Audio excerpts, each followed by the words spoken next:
99% of women get turned on when a man does these 7 things. There are things women expect men to do: the compliments, the cologne, the same old eye contact advice. And then there are the things that bypass logic, slide under her defenses, and send signals to her body before her brain can catch up.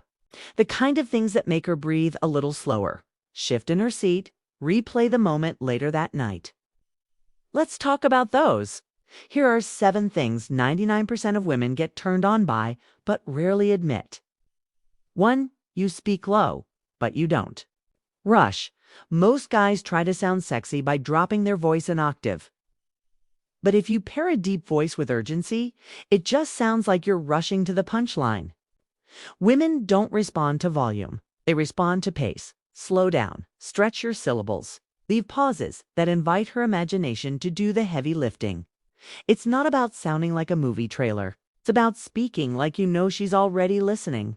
When you do this, her brain starts processing your voice not as information, but as sensation. That's where the arousal begins. 2. You touch objects with sensual precision. Hear this. How you touch things tells her how you'd touch her. The way you trace the rim of your glass, the way your fingers brush the countertop, the way you slide your jacket off instead of yanking it like a teenager. Every movement is a preview. And if she sees intention and slowness in your hands, she just starts projecting, fantasizing, wondering how those same fingers would feel against her skin, between her thighs. Most men are clumsy. When you move like your body understands pressure, rhythm, and timing, she feels it even from across the room.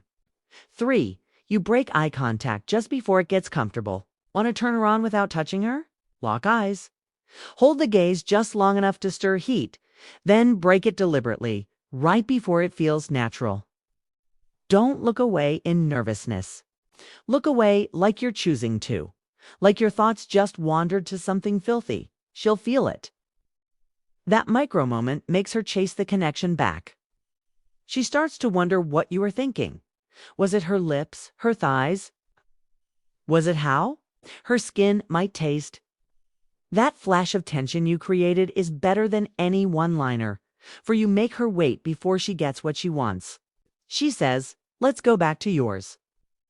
And instead of jumping up, you say, "Eventually." She leans in for a kiss and you hold her face, but pause just for a beat. Eyes on hers.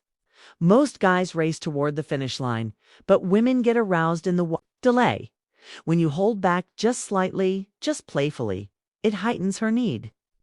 It tells her you're not just reacting to her availability. You're orchestrating the moment, creating rhythm.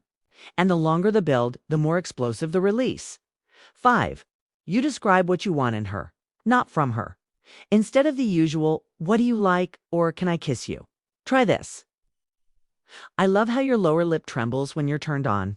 Or, "If you keep looking at me like that, I'm going to lose control." These aren't requests. They're confessions. Observations that make her feel seen and chosen.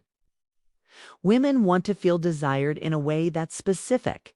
When you describe what you notice about her body, her reactions, her tension, you turn her on by making her feel like your desire is rooted in truth, not strategy. 6. You guide her body without seeking permission, but still give her control. This one's subtle. You place your hand low on her back, guiding her into a room. You pull her in closer during a kiss with a firm tug at her waist. Not rough, not domineering, but decisive. And then you watch her. You give her space to lean in or pull away. It's the combination that ignites her. Your control plus her freedom. Every woman wants to feel taken, but only when she also feels safe. When you move her body with confident ease and then let her choose the next move, she feels both desired and respected. That contrast is pure fuel. 7. You tease her after she's already turned on. Most guys tease early, before any real heat has built up. But the real magic comes later, after her pupils have dilated, her breath has quickened, and her body's already begging for more. That's when you pull back and whisper, "Not yet." That's when you say, "I love how needy you get." That's when you smirk and ask, "You think you've earned it?" She melt. Because teasing post-arousal isn't rejection. It's domination with a wink. It tells her you know the effect you have on her and you're going to enjoy every second of drawing it.